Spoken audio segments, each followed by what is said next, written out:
మనం ఒక చిన్న పాట పాడుకుందాం. ఒక గొట్టం పొడవు మనకు ఇచ్చి కొన్ని గొట్టాల పొడవు ఎంతని అడిగితే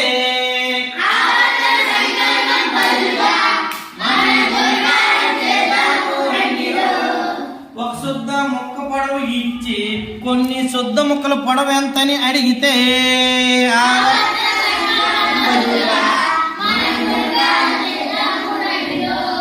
ఒక తాడు పొడవు మనకు ఇచ్చి కొన్ని తాడుల పొడవు ఎంతని అడిగితే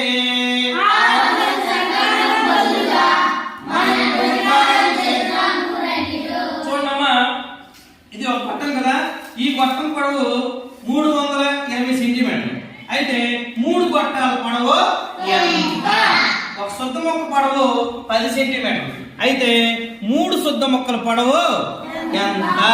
లేకపోతే ఒక దారం, సమాన పొడవు ఉండే దారం